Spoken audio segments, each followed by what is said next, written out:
Good afternoon, everybody. I hope your day has been well, and I hope your evening is even better.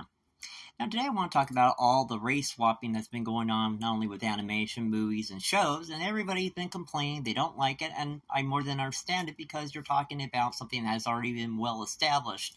And not only that, you're just rehashing a story that someone's already heard a million times over, whether it be in books, animation, or movies. Now, here are just some of my suggestions of people I thought throughout history who I thought were not only fascinating, but I would literally go to a theater to know more about this person or their exact situation. Now, one of them being Mansa Musa. Now, if you're wondering who this is, he was the Sultan of the Mali Empire during the 14th century.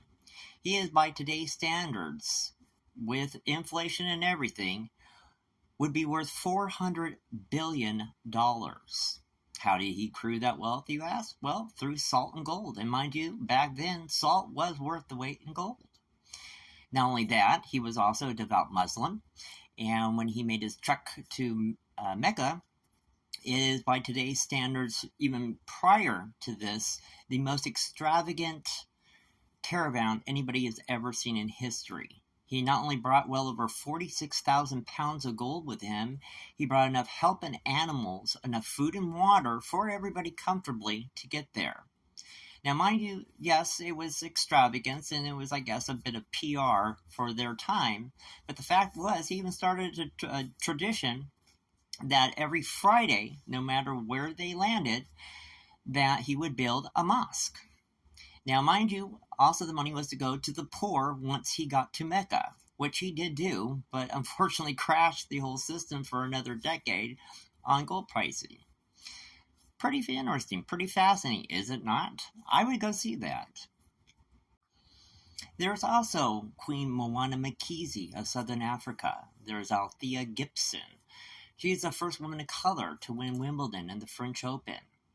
Also, there's Diamond Doris, also known as Doris Payne. She was an international jewel thief for 6 decades who stole millions of dollars in jewelry. Now, mind you, I can go ahead and I can do this all day. I can guarantee you this. If I wrote down 100 names of the most influential and interesting people throughout history, and I'm not just talking about Black and Latino, because we can also get into Aztec and Mayan kings and queens. We can also get into the greats of Spain, of Mexico. The list goes on and on. Oh, and Asia. I could do this all day.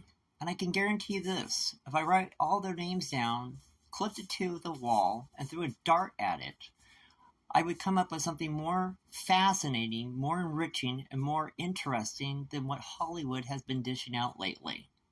So there is no need to swap anything. Keep stories traditional as they were meant.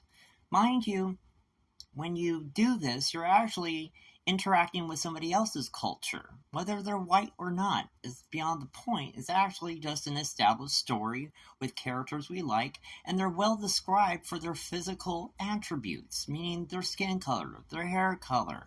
We know these things. And also there's a boundless amount of also Egyptian queens that actually were black. This wasn't Cleopatra. So if we're going to paint a narrative here, we can paint a narrative from any culture. We can make anything at this point. I personally think you could also turn some of these into an animated movie for Disney. Yes, you're welcome, Disney. So that is just my thought, and that is just my opinion. I look forward to your commentary. I thank you for listening, and I hope you guys have a great evening. Thanks. Have a good night.